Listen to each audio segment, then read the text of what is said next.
よいしょ。いかがでしょうか。おはようございます。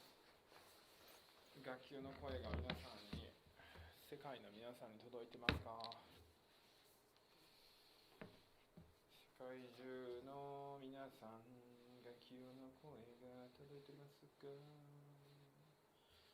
届いとる、届いとる、学級の声が届いとる。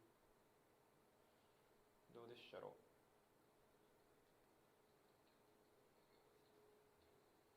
大丈夫かな？大丈夫ですね。 OK、 聞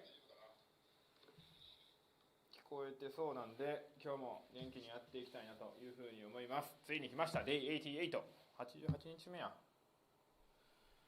小音でおはようございます。はい、おはようございます。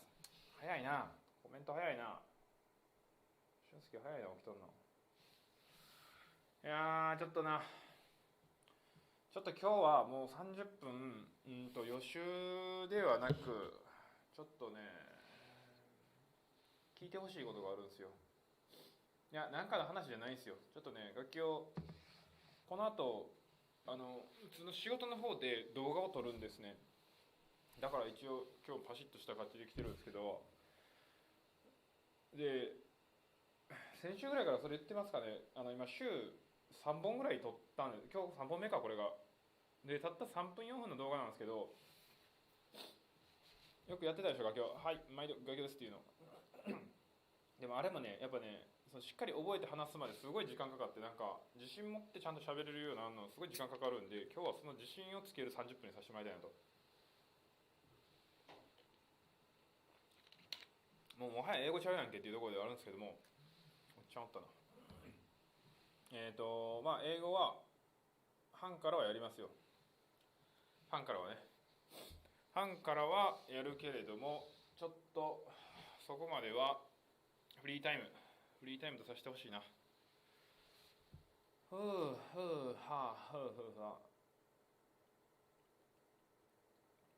今もね、だからその8時からか 3,4 分の動画を撮るんですけれども、ちょっとね正直あんましこの話す内容が頭入ってないので、今日はリード&ルックアップ本業バージョンやらせてもらおうかなというふうに思ってますね。別に言ってもあかんことちゃうし、これ何かっていうと、ガキオラが持ってるスピーキングテストPROGOSという商品なんですよ。それについて 3,4 分で話すっていうやつね。で誰向けに対して話すのかって言ったら、楽器のお客さんやから人事の担当者さんに、このPROGOSをきちんと、お伝えする。それが今日の楽器のお仕事の一つですね。実はこれね、一昨日ぐらいやったんですけれども、もうね夜やったんですよ。何時かな、あれ7時からやったんかな。で他にも動画撮ったりしてて、で結局9時ぐらいまで出てたんですけど、もうねダメですね。遅い時間になるとこういうのってなんかあかんなって思って、だから今日は朝やろうってなって、朝この後8時からですね、やります。ほなどうしようかな。ちょっと最初読みますね。そのまま文章読むんですけど、これを楽器っぽくね言葉で出さなあかんのよね。早速ではございますか。多分 3,4 分のも早速ではございますが、皆さんが描く従業員になってもらいたい理想像というのはどういうもんですか。例えばこんなん、海外でやり取りができるようにさせたい、違うな、海外とのビジネスで違うな、海外人材をマネジメントできるようにさせたい、海外とのウェブ会議でリードできるようにさせたい、こんな思いがあるんではないでしょうか。どのようなですね、目的であっても世界に通用する人材を育成していく必要があると思っています。でそれにはですねすごくシンプルで、世界で共通している、言語の物差しで、そして人材を測り、そしてそれを育てていく、そういった必要があるかなというふうに思っています。そういう必要がありますか。でおそらくこの動画を見ていただいている方は、御社のですねスピーキング力に課題を感じている方が多いのではないでしょうか。であればスピーキング力を正しい軸、正しい物差しで測定するということです。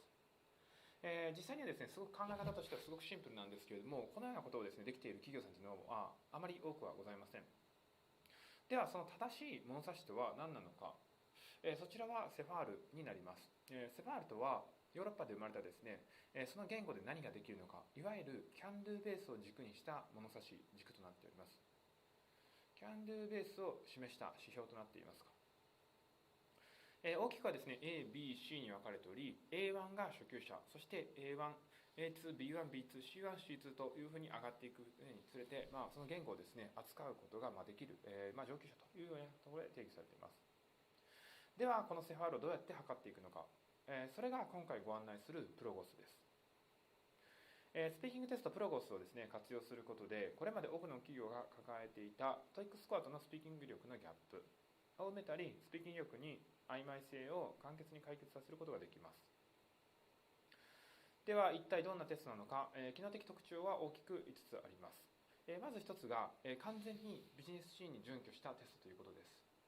我々のですねこのPROGOSの問題はですね、大きくパート1から5まであるんですけども、全てですねビジネスシーンで求められる、そういったですね内容のところで、整えております。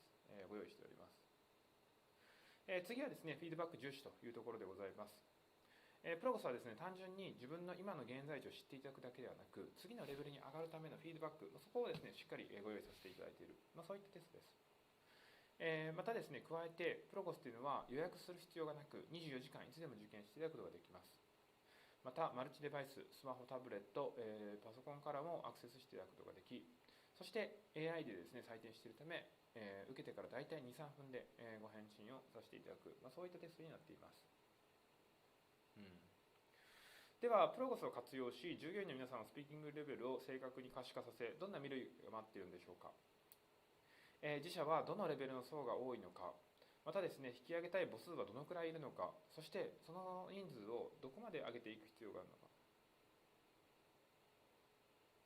なるほどね。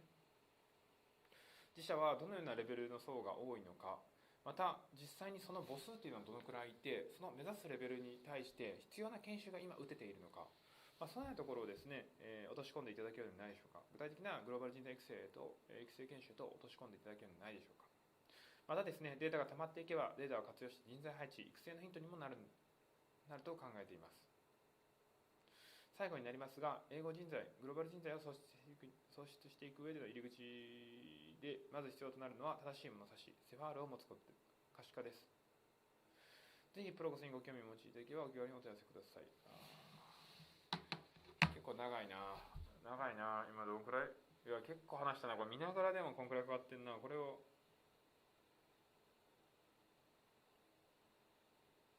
どうしようかな。ち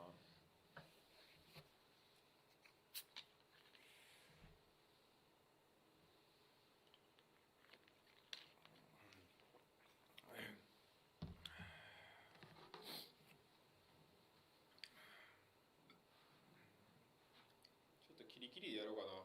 いつもの作戦。いつもリードアンドルックアップもね、こうキリキリでやってますよね。一文一文で。やっぱそんくらい切ってった方がいいんやろな。一文一文と言わずとも大きいパラグラフみたいな感じ。うわ、卵が4年ぶり高騰やって、その理由は何なんやろ。もう分からんけど、卵好きやから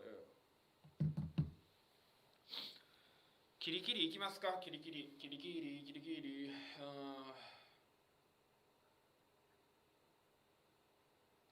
4パートぐらいに切れそうやな。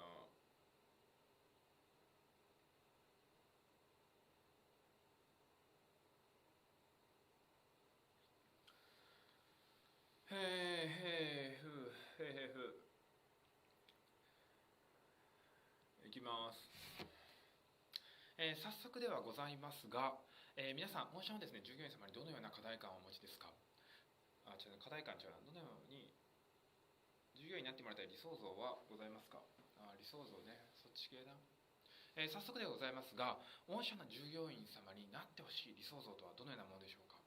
例えば海外人材をマネジメントできるようにさせたいであったりとか、もしくはですね海外とのウェブ会議でファシリティをリードできるようにさせたい、そのようなお考えをお持ちではないでしょうか。で実際にですねこういった、世界で通用する人材を育成するためにはですね必要なことが一つあります。それは世界標準の正しい物差しでその人材をですね測定し、そしてそれを育成していくということでございます。いいんちゃう。ここまでは OK ね。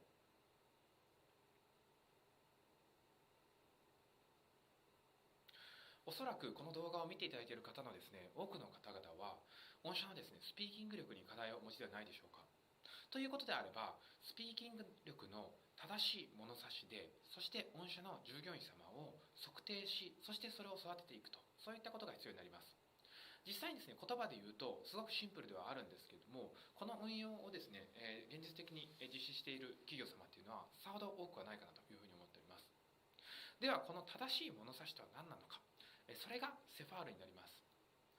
セファールとはヨーロッパで生まれた言語のですね、共通的な指標でございまして、こちらのベースになっているのが、その言語を用いて何ができるのか、この can do ベースがですね、軸になった、そういった指標でございます。大きく分けると、レベルをですね、ABC の3段階に分けておりまして、A1、そして A2、B1、B2、C1、C2 と、そういった上がっていく上につれて、その言語をですね、使いこなすことができる、言語を用いたことが、できることが増えていると、そういったふうに定義されています。では、このセファールをどうやって測っていくのか。それが本日ご案内するスピーキングテストPROGOSです。このPROGOSにはですね、ちゃうな。でもいい感じやな。ご案内するのがPROGOSです。PROGOSを活用することで、やすさんおはようございます。7時半からですね、レッスンしますんで、ちょっとそれまでね、ごめんなさい。楽器をこの8時からちょっとなんか発表することがあって、本業の方で、ちょっとその練習してます。なんでお前の練習見てんねんって感じなんでしょうけど、リード&ルックアップみたいな感じなんですよ。4、5分の動画をちょっと撮るんで、それをちょっともう覚えてるっていう感じなんで、ちょっとお付き合いいただければと。で、今回それがご案内するのがPROGOSです。PROGOSを活用することで、これまで多くの企業が抱えていたトイックスコアとスピーキングのギャップを埋めたり、スピーキングの曖昧性を簡単に解決することができます。なるほどね。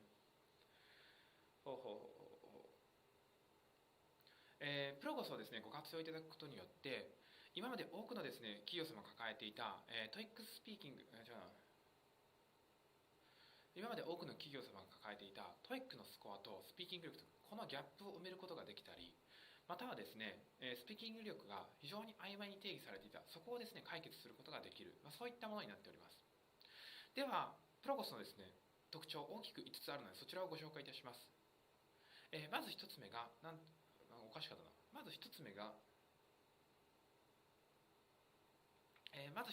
ビジネス特化で作られたテストであるということ。PROGOSはですね、大きくパート1からパート5まで分かれています。ただ全てのですね、パートが完全にビジネスシーンに準拠したものになっているので、実際はですね、皆さんが実務でどのくらいできるのかというのを測ることができます。そして次がフィードバック重視のテストであるということ。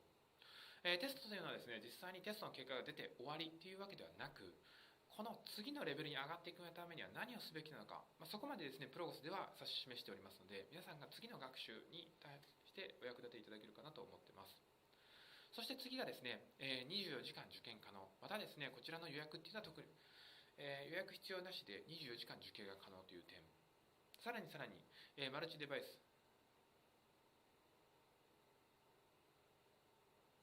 パソコン、スマホ、タブレット、どこからでもアクセスできるよ。できるよ。で、AI を用いて即返答という形ですね。では、PROGOSを活用して具体的にですね、従業員のスピーキング力っていうのを可視化した際に、どのような未来が待っているんでしょうか。例えばなんですけれども、自社はどのレベル層が多いのかであったりとか、理想とするレベルはどこで、そして今そこに向かって実際の自社の力どういった英語研修の施策を打っているのか、果たしてその英語研修の施策というのは合っているのかどうか、適切なのか、そういったところをですね、落とし込んでいただくことができます。またですね、データが溜まっていけばいくほどですね、人材の今後は人材配置であったり育成のヒントにも、データを活用した人材配置育成のヒントにもなるのではないでしょうか。最後になりますが、英語人材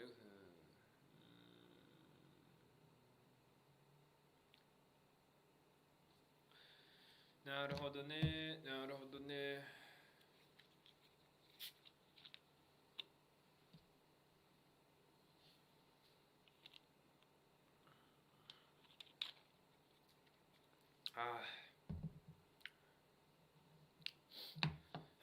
皆さんもね、レアジョブ英会話を受けてる方はスピーキングテストっていうのを受けれます。PROGOSっていうやつかな。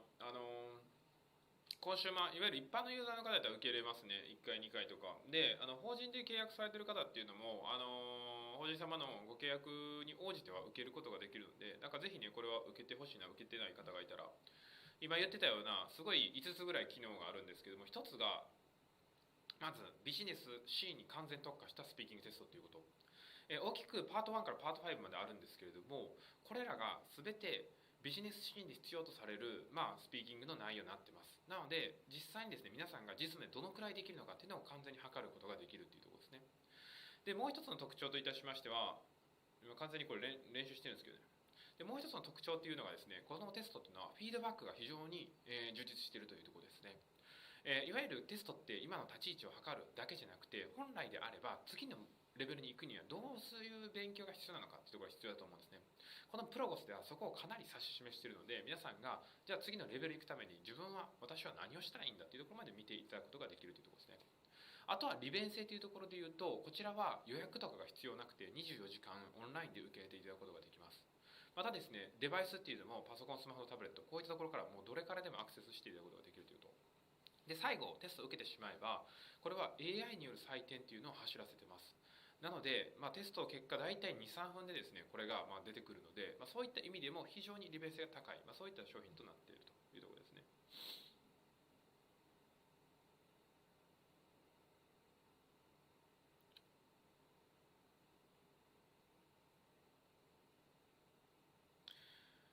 では一体どんなテストなのか。機能的には大きく3つです。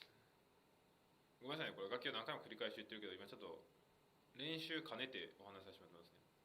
機能的には3つって言った方がいいな。ビジネス特化、フィードバック重視、利便性が非常に高い。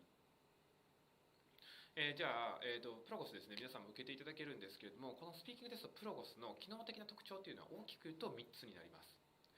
まず1つがテストの内容なんですけれども、こちらは完全にビジネスシーンに特化したテストになっていますと。大きくパート1からパート5まで分かれてますけれども、この全てがですね、皆さんが実際にビジネスシーンで直面するであろう、そういった内容のテスト形式になっています。なのでこのテストでいわゆる成果が出るイコール、皆さんが実際のビジネス上においても実務能力を発揮できる、そこをですね測っていただける、そういったテストになっています。で2つ目っていうのがこのテストのフィードバックなんですけれども、テストが非常にフィードバックで充実しているということ。これは何かと言いますと、多くのテストっていうのは今の現在地を測るにはもちろんいいんですけれども、ただ次のレベルに行くために私は何をすればいいのかっていうのがまだまだ不明確なテストっていうのが多いです。ただ今回このPROGOSっていうのは皆さんにお戻しするこのフィードバックのシートがあるんですけれども、そこで皆さんが次のレベルに行くには具体的に何をやればいいのか、そういったところまで書かせてもらってます。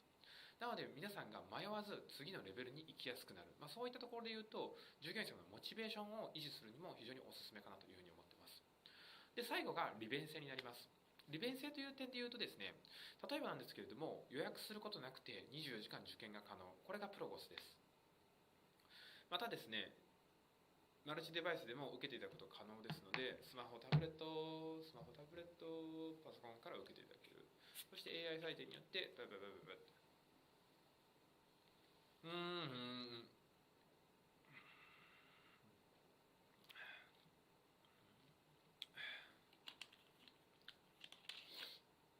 いや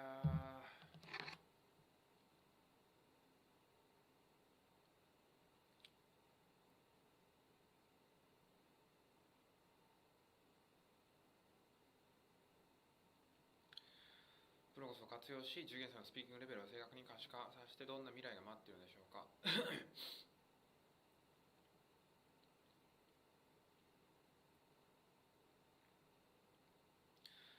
OK、 ちょっとこれは後でやります。ちょっとじゃあ最後通してでやらせてもらおうかな。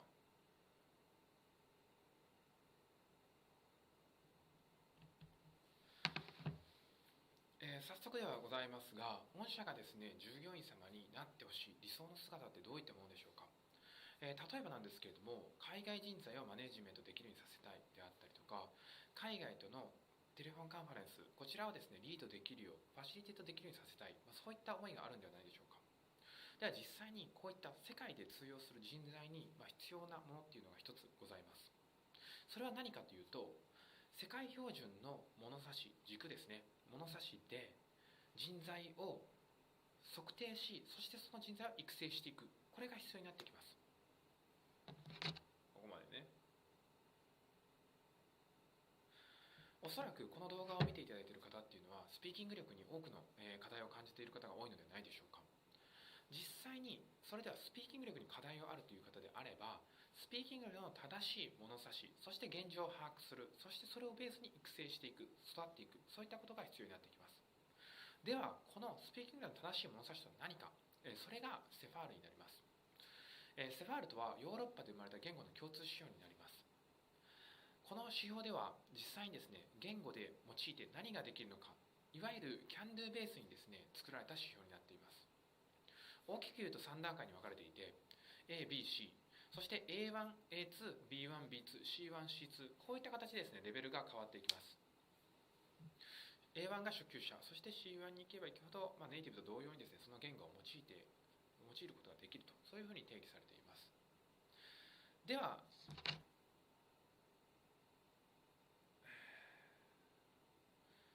ケイタさん、フルパワーで、フルパワー。ちょっとね、今考えながら話してるんでね、だいぶテンション低めなんですけど、気持ちはフルパワー。ちょっとこの後8時からやるんですよね。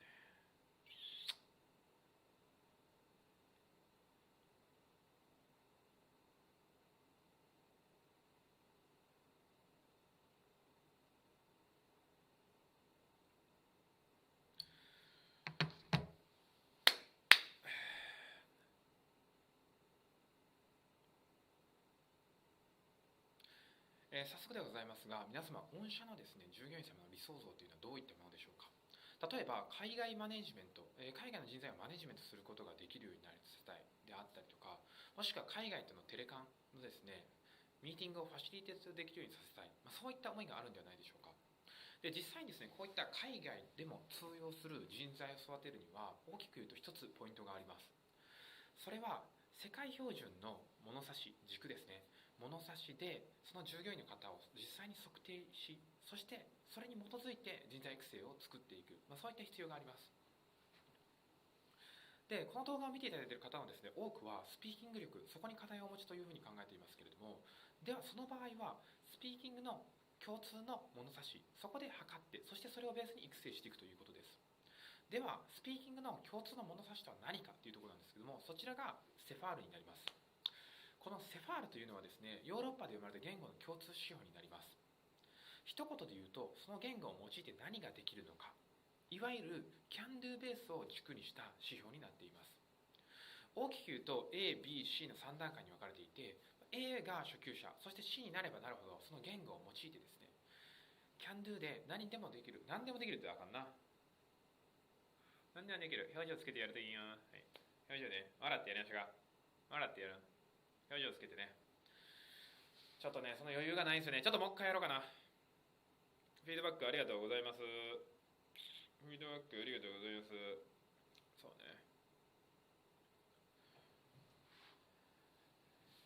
ね。皆様、御社のですね、従業員の方にこのような理想像をお持ちではないでしょうか。例えばなんですけれども、海外人材をマネージメントできるようにさせたいであったりとか、あとはですね、海外とのこのテレカンでファシリテートできるようにさせたい、そういったものをお持ちではないでしょうか。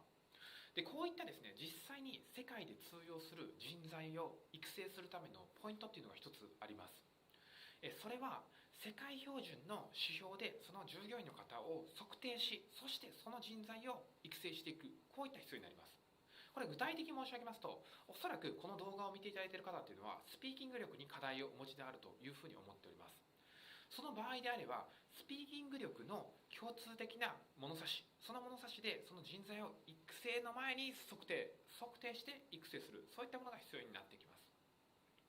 ではこのスピーキング力の指標というのは何か、物差しは何なのかというところを申し上げますと、そちらがセファールになります。セファールというのはヨーロッパで生まれた言語の共通指標であるんですけれども、一言で言うとその言語を用いて何ができるのかというところ、そしていわゆるその言語の can do ベースを軸にした指標になっています。大きく分けると A、B、C のですね3段階に分かれておりまして、 A1 っていうのがその言語の初級者、C2 になればその言語の超上級者、そういったイメージをお持ちいただければなというふうに思います。では実際にこのセファールどうやって測るのかというところが本日ご案内させていただくスピーキングテストPROGOSになっています。このPROGOSを用いていただくとっていうところでもう全然言葉が覚えてないで、このPROGOSをご活用いただくことで今まで非常に曖昧だったスピーキング力っていうのをまず定義することができる。そしてですね、例えばなんですけども、TOEICスコアとスピーキングの実際のギャップが大きい、そういったところのギャップを埋めるために必要になってきます。ではこのスピーキング力をそうか。でこのPROGOSを活用いただくことによってではこのPROGOSを活用していただくことによって多くの企業様で課題であった例えば TOEIC とスピーキング力のギャップ、これを埋めることができたりとか、もしくはですね、今まで曖昧に定義されていた話すことができるのかというところをきちっと定義することができるようになります。それではですね、PROGOSの大きな特徴というのを3つお伝えさせていきます。まず1つ目が内容がビジネスシーンに特化しているということ。PROGOSというのはですね、パート1からパート5のこの5、大きく言うと大問5で形成されているんですけれども、これら全てがですね、皆さんの日常にある日常にあるビジネスシーンに準拠した内容になっています。なのでこのPROGOSで成果が出るイコール皆さんが実務上においてもパフォーマンスを発揮ができる、そういったふうに認識いただけるかなというふうに思います。そして2つ目の特徴がフィードバックになります。フィードバックが非常に充実している、その点になります。今まで多くのテストっていうのはですね、皆さんの現在地を測るには非常に優れておりました。ただ実際にはですね、この現在地だけでなくその次のレベルに上がっていくために何が必要なのかっていうのをこちらのPROGOSでは皆さんにお見せします。なので実際にこのテストっていうのは皆さんの例えばなんですけど研修のビフォーアフターを測るだけでなくて、毎月受けていただくことによって従業員様がモチベーションを維持する、学習に対するモチベーションを維持するのにそういったものにも使っていただくことができます。そして最後の特徴が非常に高い利便性です。この利便性という点で申し上げますと、例えばなんですけれどもPROGOSはマルチデバイス例えばちゃうねんな、PROGOSはマルチデバイス、ここ忘れとんねんな。はい、この利便性という点になります。PROGOSは受験のためのですね、予約っていうのは必要なく24時間受験していただくことができます。またですね、オンラインであればパソコン、スマホ、タブレットいずれからもアクセスすることができて、そして実際にテストを受けた時のですね、このフィードバックが返ってくる、結果が返ってくるのが AI 採点をですね、我々用いているためほんの数分で戻ってきます。この辺がですね、PROGOSの大きな3つの特徴で、最後かっこよくね。それではPROGOSを用いて皆さんにお待ちしている未来とはどういったものでしょうか。例えば御社の従業員の方がどのレベルにどのくらいボリュームとしていらっしゃるのか、そして御社が目指すレベルっていうのは実際に言語化した、定量的にはどの位置になるのか、そして今いらっしゃる皆さんをそのレベルに連れていくための今入れている英語研修は最適なのか、そういったところをしっかりですね分析していただくことができます。またですね、データがたまればたまるほど、例えばなんですけども人材配置であったりとか人材の育成という面でもですね、多く活用していただくことができるかなというふうに思っております。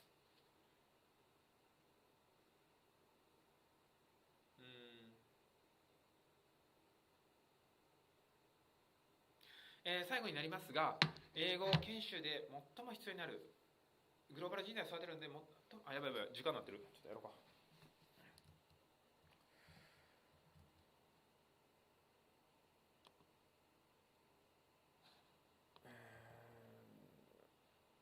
ほんなやるで。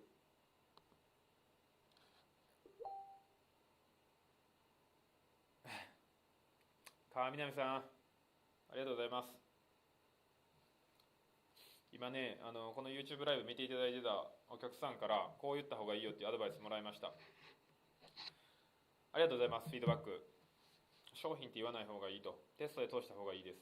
ありがとうございます。それ大事ですよね。確かにね、商品って言ったらなんか売り込んでる営業みたいに見えますからね。ありがとうございます。非常に参考にさせていただきます。ちょっとね、この後8時ぐらいから撮るんで、そこに向けてやらないかんなと。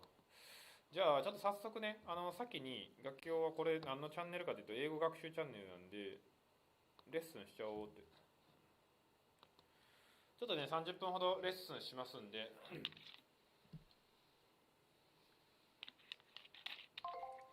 Hello. Hi, I'm sorry I'm late.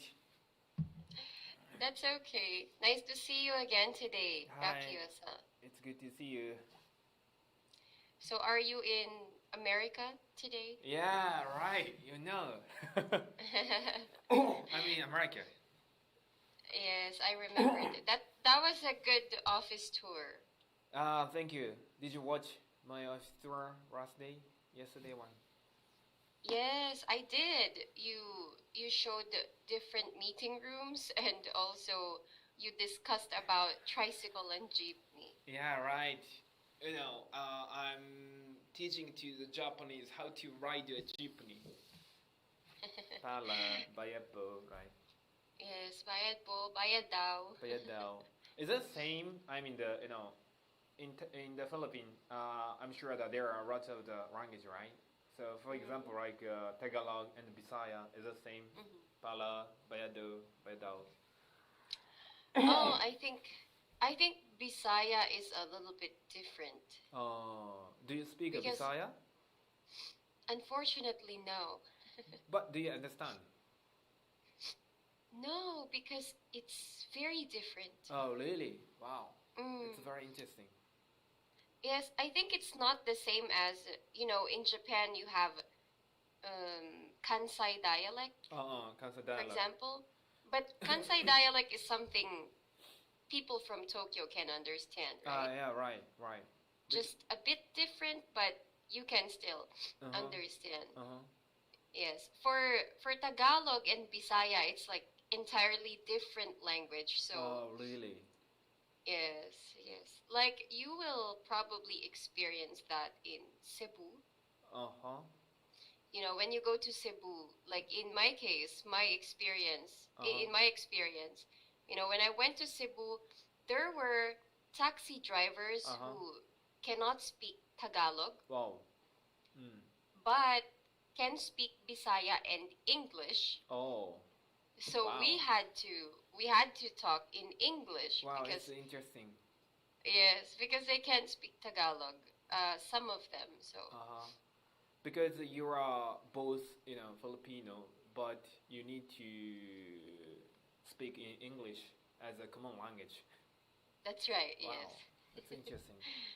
So Yes, in the Philippines, how many language? I mean, I think there are a lot, but mainly Tagalog, Bisaya. How many other ones you guys have? You mean dialects? Yeah, dialogue. I mean I think tiny language. There are lots, but the main one is how many language do you guys have? Main. I'm sure the main is Tagalog. Then next one is the Tagalog. Bisaya. Yes. And We have Tagalog. We have Bisaya. We have Ilocano. Ilocano. Pangalatok. Wow, so many. Yes, so many actually. So, I think there are many different dialects depending on the province. It's interesting. Why does it still different? I'm not sure why, but there are so many. It depends on the place, the region. There's Kapampangan also. There's Waray. Yes, but I think some of them are a little bit closer to each other. Yes, but if you're going to compare, for example, Bisaya to Tagalog, for example, it's very different. Yes, it's something I can't understand. Wow. My mom also, for example, my mom is from Pangasinan, so she can speak Pangalatok, but also entirely different language. I Wow. can't understand when she's talking to her siblings because it's a very different language. But I mean except for the Quezon, except for the for using your other language, most of the kids they can speak Tagalog, but as you said before, the Cebu driver he cannot speak Tagalog. Oh, I think majority of Filipino population can speak Tagalog. Mm-hmm. Maybe just a few of them, probably, because I've met some who can't really speak Tagalog, and still, there are people who can't speak Tagalog. They can only speak their regional language. Mm-hmm. But if we're talking about the entire Filipino population, I think most can speak Tagalog. Because the online TV is all of the TV is speaking in Tagalog, and TV commercial, right? I think that's one reason. And another reason, my mom told me, for example, in her case, she can speak Pangalatok. That's her native tongue. And Tagalog is something like she learned later on when she entered the school. So in school, they also learned Tagalog because it's like national language. So Tagalog and English as well? And English too, yes. So busy. So these are, yes, two languages we usually study in school. Wow. It's so hard to learn it. Even though that we are only learning English, but most of the people still not doesn't using English too as a usual. Oh yes, I think I've heard a lot of my students say the same, and maybe because in school, a lot of my students said you usually just read and listen to the teacher. And you didn't have a lot of chance to speak in front of the class like that. Yeah, right. I see. In the Philippines, we had a lot of reporting. Reporting? Yes, like teacher will assign you to report a specific topic, like the lesson topic for the day. When I was younger, I used to think, oh, this teacher is really lazy. Because they're trying to pass their job to us, like we reporting the lesson to our classmates. But later on in life, I realized, because they want us to, practice our speaking skills. And those reports are in English. Wow. We had to report in English. But actually, So it's a very good practice for speaking, right? That's right, yes. So later on in life, I realized, because they want us to practice. That's why there were many reporting, projects and so on, requirements, yes. So is it starting from the elementary school or? I've experienced that since elementary school. Yes. So they would require us to make, I think, a lot of visual aids.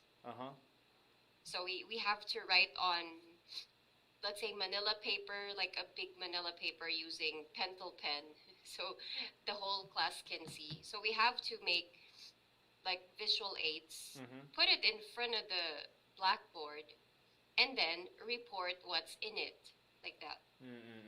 So it's usually like that. And we have to discuss this certain new topic, to our classmates. It's like we are being the teacher. Actually, I thought, when I listen your story, it's kind of the, study is what I did in my university, especially that class is a kind of the, advanced class. So, even though you are still elementary school time in the free age, but you guys already doing, you are assigned some discussion topic, then you're gonna report, you're gonna have a presentation to the, right, to everyone. Yeah. But, it's very funny because in Japan, my age, it's around, when I was around 20 years, I did it to my classmate. But that one is my university, classes. Then also, this is a not beginner class. It's a kind of advanced class. So I understand what's the difference of the the study of the English between Philippines and Japan. That's why now we're doing such a practice right now. I understand what's the difference. I can imagine.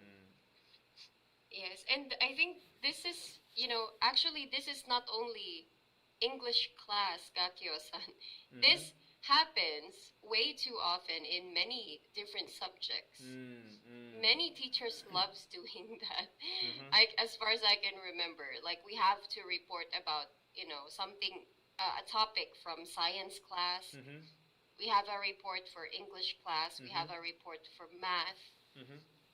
Like, so not only in English class, but we do that, quite often, depending on the teacher. So, but many teachers love, assigning reports to students. So I think that's how we were able to practice more. Because we didn't have a choice. Like, we had to do it because it's requirement. It's graded. So, yeah. It's a really interesting. I think, in Japan, for example, like among the meeting, we sometimes have a very silent guy because the people are not good at speech in front of the lots of people. So even though they have a very a lot of knowledge and skills, but he's gonna be very, how do I say, it's very nervous because he is not get used to speak in front of lots of people. So on the other hand, many foreigner, I'm feeling, they are very talented to speak in front of the people, especially Filipino. I'm sure, you guys have really love to talk in front of lots of people, such a, kind of, speech or presentation. So, yeah, I notice again, it's really different of the study of the Philippines and Japan. Yes, that's actually true. I mean, you're right. Not everybody is confident enough to speak in front of the class, right? And I know a lot of my classmates too. When I was younger, they were really shy. But, well, as I said earlier, they didn't have a choice because it's graded. They have to present, so they still had to do it. So I think that's probably the push, they need to be more confident. I mean, to develop, of course, their social skills. Yeah, it's good. When I was in the University of the Philippines, in the marketing classes, we made one group around 45 people. Then, each of the group is going to have a presentation. But I was really surprised because, all of the people is like Steve Jobs. I mean, they looks like, not looks like Steve Jobs, but, they're gonna pretend to some very good actor or actress. Then it was really funny. Yeah, it's a totally different of the Japanese student and the Filipino student. I see. I think. Yeah, I guess in general, Japanese people are really shy. Yeah, actually really shy, but I think it's because of the the study. I mean you said you are assigned. If they don't want to do that, then if you assign, they have to report, right? They have to talk in front of the audience. Yes. Then they don't have a choice. Right? I think that one is very good. I think there are some, of course, advantages to it. Yeah. Right. That's good. That's Yeah, interesting. it just made them feel probably uncomfortable at the time. Yes. Made us feel uncomfortable, but probably developed our skills. So Yeah, right. it was good. I think it's a need to time to get used to have such a style. But in Japan, we don't have, and if we have, it's starting from the university time. So a bit it's already late to learn such a skill. So in the Philippines, since you are the kids, you've been already learning about how to do that. So it's really nice.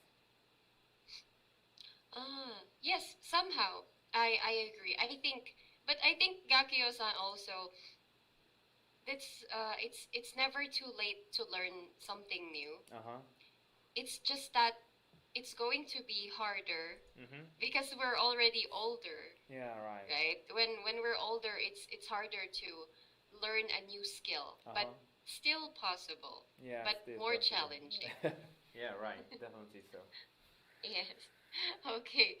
Well, Gakio-san, I think we only have 8 minutes left. Do you want to discuss the weekly news article? No need. It's okay. Just have a fully conversation. Okay, then let's continue our free conversation. I think yesterday you discussed a lot about your office. Yes, I remember the teddy bear. Yeah, right. We have a teddy bear. Why is there a teddy bear? I don't know, but actually we have 2 bears inside our office room. So. Oh, I thought that was your teddy bear. Not mine. No. I see. Yes, I think you have a beautiful office. But Gakio-san, I didn't see your pantry. Pantry. Yeah, we have actually pantry. But what is a pantry? Pantry is some of the place to selling lunchbox or something, right? Or eating place? Yes, like a place where you can eat or make coffee. Actually, we have, but now due to pandemic, the company forced to stay on our desk, even though that we're gonna eat our lunch. So now we have actually a pantry, but it's not allowed to use as an official. I see. That's too bad. Yeah, it's too bad. So it's closed. Yeah, actually, yeah, inside our office we have such a space. I see. Yes, because I think sometimes it's nice to, go around. I think it's for me, one of the most interesting part of the office sometimes. Yes. In TikTok, sometimes you'll see there people, doing tours. And do you know Shopee, Gakio-san? Shopee? What is that? Shopee is like Rakuten in Japan. Is it in the Philippines version? I think Shopee is not Philippine company, but from Singapore, I guess. Yes, Shopee is from Singapore. Okay. Yeah, I heard it, but I've never tried it. I'm not sure if we're gonna use in Japan. Maybe not. I'm not sure.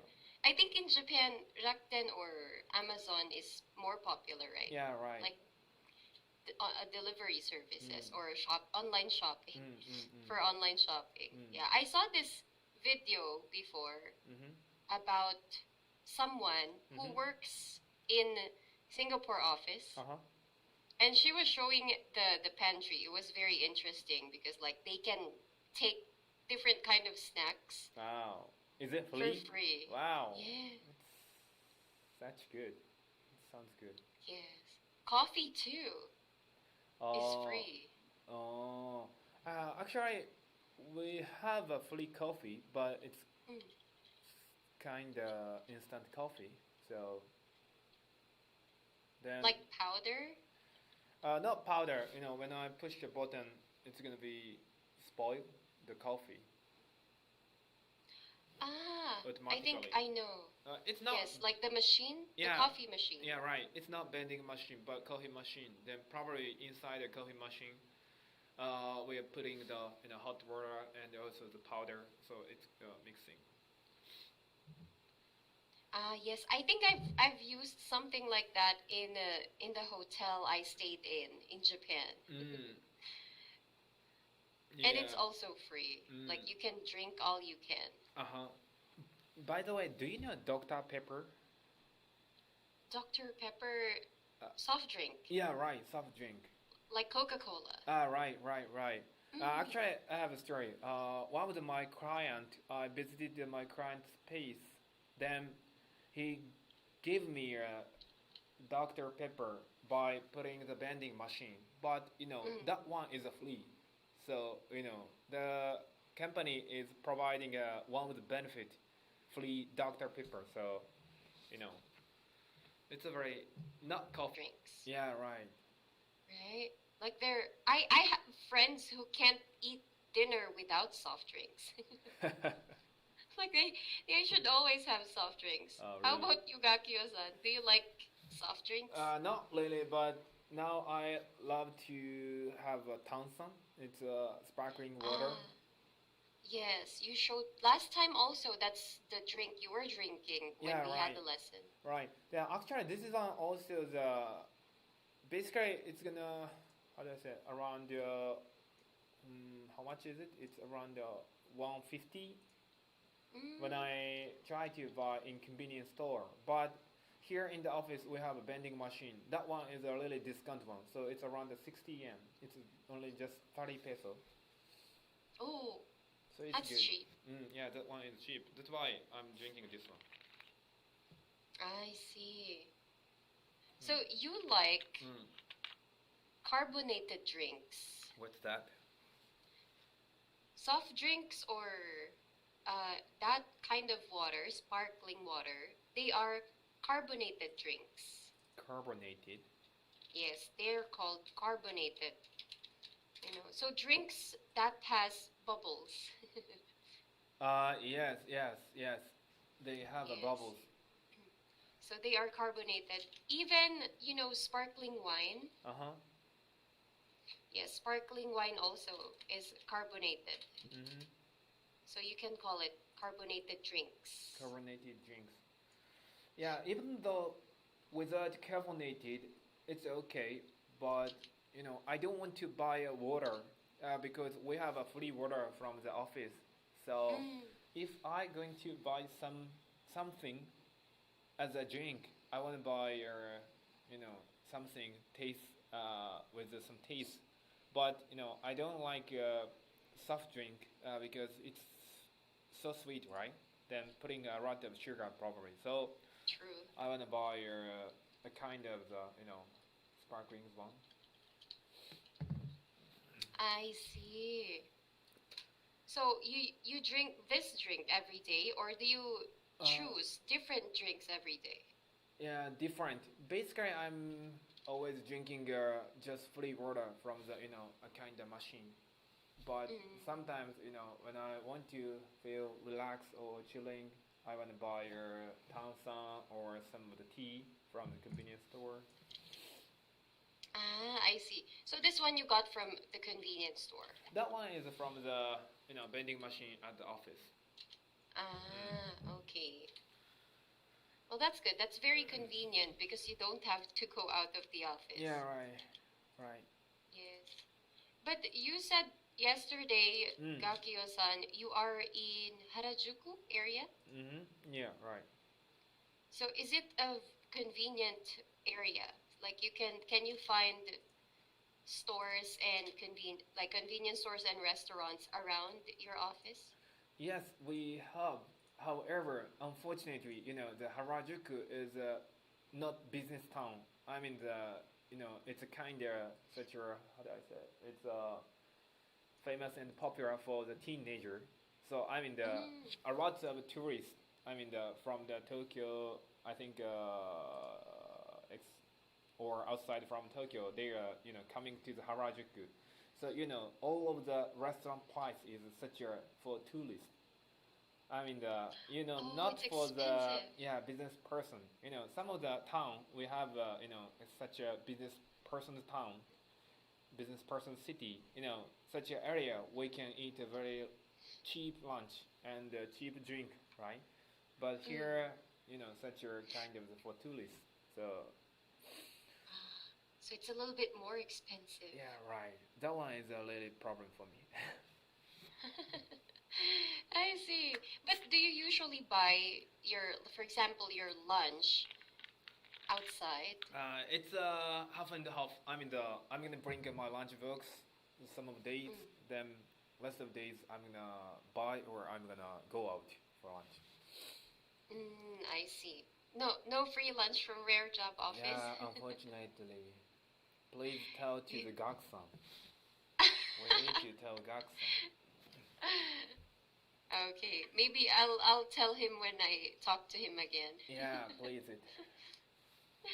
Yes, okay. But anyway, Gakio-san, I think it's unfortunately time Alright. for today. Yes, for today's lesson. But thank you so much for sharing a lot this morning again. Thank you. So here is thank you our for- lesson feedback. Alright, thank you.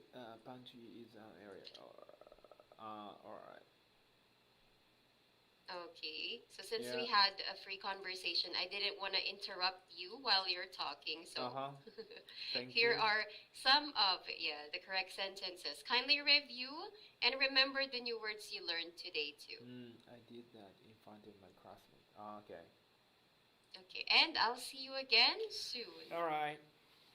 Thank you. Yes. Have a great day Yeah. and stay safe. You too. See you next time. Bye. Bye-bye.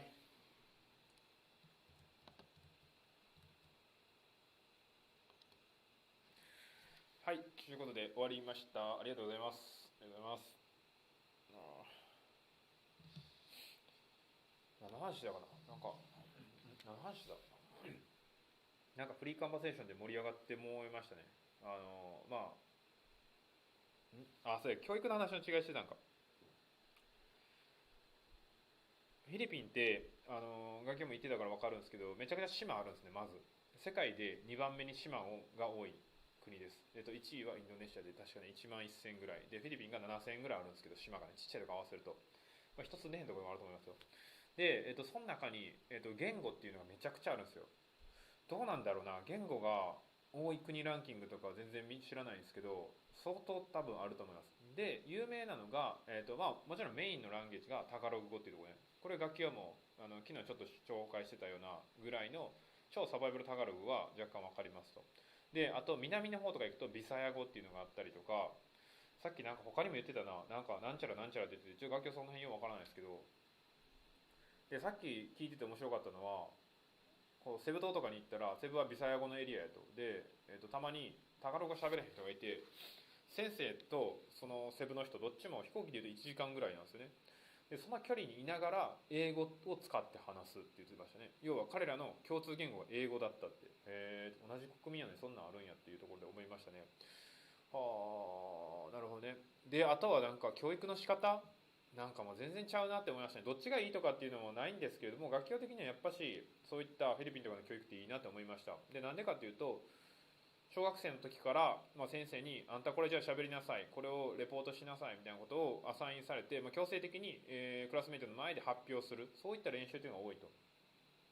これ学業がさっき言ってたんですけど、例えば英語でそれをやってるからそれは英語話せるようになるねとか、あとはもしくはこうプレゼンテーションとかもだし、フィリピン人がやっぱプレゼンテーションうまいんですよね。なんか慣れてるんですよね、そういうのに。それってもう教育のところでみんなちっちゃい時からやらされとるから、それはできるんやっていうところですね。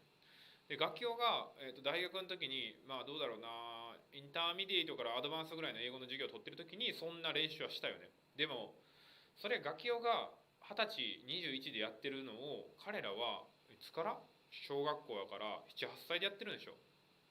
12、3年そんな学習受けてたらそりゃできるようになるよなっていうところですよね。なんかそこに日本人とフィリピン人の人のこの教育の違いっていうと感じましたね。で、結局この教育の違いが今ね、このなんか言語とかでもだいぶちゃうし、言語以外の能力でも違うかもしれないですけどね。どっちがいいっていうのはそれはいろいろあると思うんですけども、学業的には向こうの方がいいなっていうのを思っちゃいましたね。そんな感じで、今日は終えていきたいと思います。はい、今日も皆さんお付き合いいただきましてありがとうございます。皆さんありがとうございます。すごい雨なんですね。こっちはね、あんましね、雨降ってなかったですよ。ちょっと小雨ぐらい。ジャケットかっこいいですよ。帰宅したら改めて見ます。ありがとうございます。ちょっと頑張ります。はい、じゃあすいませんね。こんな感じでやってますので、今日はこれで終えていきたいと思います。それでは、皆さんまた明日かな。明日会いましょう。で、今週は日曜日に、ゆるっと YouTube 夜ね、やろうかなと思います。8時かな。8時やります。で、来週の日曜日はちょっと面白い企画をやろうと思ってるので、皆さんお時間5時間、6時間、7時間ぐらい空けとってください。またね、これは来週いろいろ報告できるかなと思うんでやらせていただきます。で、残り今88日でしょ。だから残りね100日に向けていろいろやります。で、この100日経ったらどうなるのかとか、その辺もねちょっと皆さんには共有しとかなあかんなっていうふうに思いますんで、またね早めにアナウンスできたらなというふうに思いますんで、よろしくお願いいたします。それでは皆さん頑張ってお仕事やっちゃいましょう。学級も頑張ります。ほなね、バイバイ。